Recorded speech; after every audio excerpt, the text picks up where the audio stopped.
This is a critical foundation of everything else we're going to say. Because if you look at Section 305, it specifically says in the enabling legislation that for the purposes of this section, NASA is considered a defense agency of the United States. And this section refers to technology. Not only terrestrial, developed technology, but obviously under the law, if you read it, and I urge you to get any decent lawyer and read it, if NASA were to find extraterrestrial technology somewhere out there, under this section of the Act, it would be classified because this agency is not a civilian agency. In another section of the Act, Section 205, it explicitly says that any information which has been classified by reasons of national security cannot be published in any report by NASA to Congress, to the press, or to the rest of us. This, of course, completely undercuts the idea of a civilian agency. NASA is an arm of the DoD. We now fast forward the film to 1961. A vigorous young president seeking to make, longer strides, as he said, decided to go before Congress in 1961 in May 25th of that year, and announce the formation of something called Project Apollo. Actually, Apollo already existed. There was already a program in NASA to go to the moon. You don't know about that. You've heard that it was this man who basically decided we were going to go. No, he expanded the concept beyond what NASA had on paper at the time, and with von Braun whispering in his ear and telling him, Mr. President, we have the rockets, which they did, Kennedy decided to initiate the Apollo program. 2 weeks later, in Vienna, in June of 1961, sitting down with the man you're about to see, this man, Kennedy, tried to give Apollo to the Russians. He tried to unite both space programs, something that is not generally known. This is documentation we have dug up and put in Dark Mission. It is astonishing new information. It is, again, documented. Follow the paper trail. It surfaced publicly in September of 1963 when the president went before the UN and publicly told the entire world we would like to combine our space programs, particularly going to the moon with the Soviet Union. Cast your mind back. In 1963, the Soviet Union, to paraphrase Ronald Reagan, was the evil empire. It was our arch enemy. We were basically contesting with the Russians for the hearts and minds and souls of all the uncommitted nations, the third world, the ones sitting on the fence, in this archetypal struggle between freedom and communism. And you have a young president who, it turns out, consistently from the day he took office, according to the paper trail, countervailing all that public wisdom that we were going to the moon to beat the Russians. He is secretly trying to go to the moon with the Russians.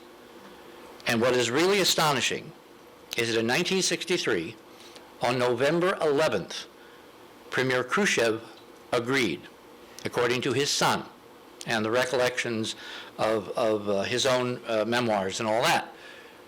A few days later, President John Kennedy was killed. And we believe, Mike Barra and I, from our research, that there is a potential connection between his death and what NASA has been hiding for over 40 years. Because here's the bottom line.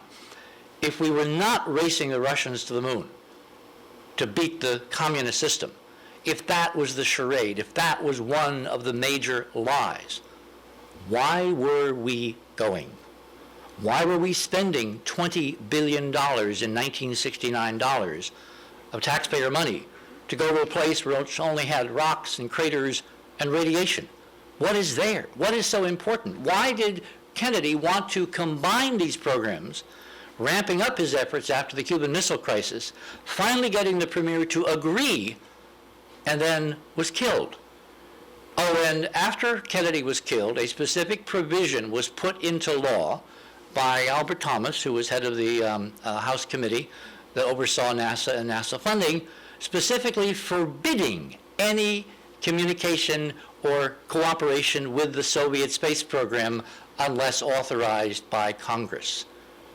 It is our hypothesis that these are all connected, and in fact there was a larger purpose for Kennedy wanting to go to the moon, and that purpose has to do with the information we are going to present this morning.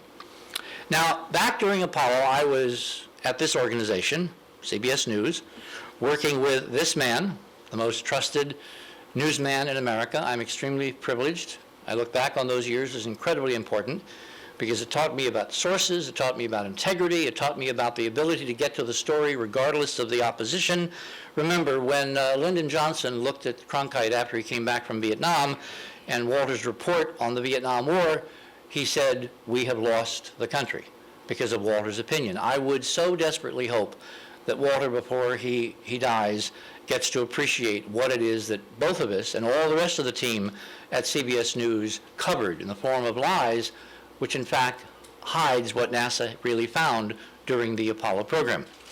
Now, in terms of documenting assertions, I have found this on the web. This is a thesis by Alfred Robert Hoagland called Televising the Space Age. He's right outside of Washington here at University of Maryland. There's a chronology in his thesis which rundowns all of the people involved in our coverage of the CBS, coverage of Apollo, of the incredible era of space exploration back when we really thought we were rushing the Russians, rushing to the moon to get ahead of them. And on one of the pages you will find my name as a lunar consultant on the CBS coverage. This also is one of my contractor badges from the Goddard Space Flight Center showing, yes, I was in fact a NASA consultant, as some of our critics. We've had a lot of interesting critics come out of the woodwork in the last week or so, claiming that what we're going to talk about this morning is not real, that Ken and I are just making it up, that we're not who we are. In fact, we are, and what we're saying is extremely serious, and that's, of course, why the opposition has surfaced. Now, when you look at what we saw on television in Apollo, what is fascinating is what has happened since. Wired magazine reported at the early part of this year that they had lost the tapes. Those critical black and white, slow scan videotapes of mankind's first landing on another world have now mysteriously vanished, and NASA can't find them. They claim, oh, they basically got lost because we just weren't minding the store. It is our contention that they got lost because of what is on them and we're not supposed to ever see them. I know the lengths to which NASA went to preserve this information because Walter and I went out to the Goldstone tracking station. These are the tapes, these big 2-inch Ampex reels.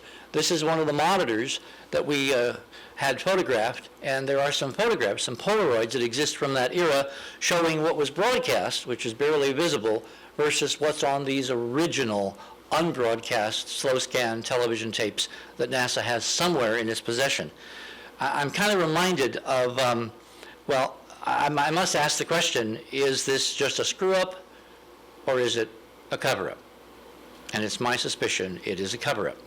In fact, I'm reminded of this scene. This is the end scene from, we're talking Star Wars, we're talking Lucas, Spielberg. This is the end scene from Raiders, that big warehouse where they put all the good stuff. This is the National Archive, where they're looking for the tapes. Interesting similarity, I would think. Going back to this section of the Space Act, that no information which has been classified by the President or the National Security Council or the Defense Directorate or any of the agencies devoted to national security of the United States will be made public by NASA under penalty of law.